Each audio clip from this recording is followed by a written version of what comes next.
Friends ఇప్పుడు అందిన వార్త వేసవి సెలవుల పైన కీలక మార్పులు విద్యార్థులకు అదిరిపోయేకుండా తెలంగాణ రాష్ట్ర ప్రభుత్వం కీలక ప్రకటన అంటూ లేటెస్ట్ అప్డేట్ అయితే వచ్చింది అనమాట. సో ఆ వివరాలు ఏంటనేది కూడా వీడియోలో తెలుస్తుందండి. వీడియో చివరి చూడండి, అర్థమవుతుంది.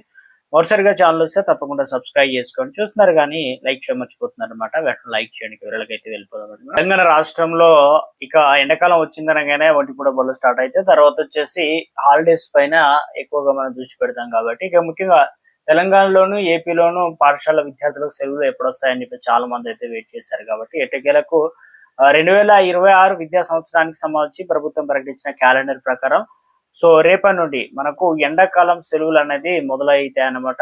ఇక బళ్ళు అన్ని కూడా స్కూళ్ళు కాలేజీలు అన్ని కూడా మనకు క్లోజ్ అవుతాయి అన్నమాట. సో ఇక్కడ వచ్చేసి ఎప్పటి నుంచి ఎప్పటి వరకు మళ్ళీ స్టార్ట్ కాబోతుందని కూడా చాలా ఇంపార్టెంట్ కాబట్టి సో ఇందులో జాగ్రత్తలు తీసుకోవాలన్నమాట. చిన్నపిల్లలు అదేవిధంగా వీరంతా కూడా వేసవి సెలవులు అని చెప్పేసి అక్కడిక్కడ ఆడుకోవడానికి వెళ్తుంటారు, చెరువులు అటువంటి ప్రాంతాలు. కాబట్టి ఒకసారి కన్నేసి ఉన్నారు. తల్లిదండ్రులు కూడా జాగ్రత్తగా పిల్లలు చూసుకుంటూ ఉండాలని చెప్పేసి నిపుణులు చెప్తున్నారు.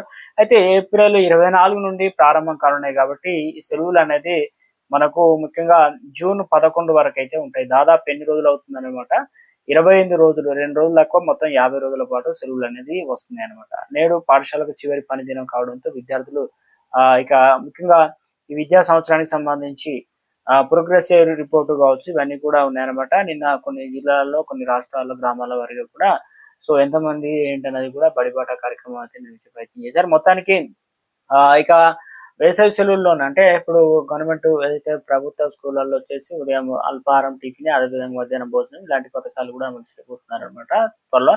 అదేవిధంగా కాగా ఇక ముఖ్యంగా వేసవి సెలవులు కేవలం ప్రభుత్వ పాఠశాలకే కాకుండా అన్ని ప్రైవేటు అదేవిధంగా ఏడేడు విద్యా సంస్థలకు కూడా వర్తిస్తాయని చెప్పేసి విద్యాశాఖ అయితే స్పష్టం చేసింది. నిబంధనలకు విరుద్ధంగా వచ్చేసి విద్యార్థులకు ప్రత్యేక క్లాసులు నిర్వహించాలని చూస్తే ఆయా పాఠశాల మీద కఠిన చర్యలు తీసుకుంటామని జారీ చేసింది అనమాట.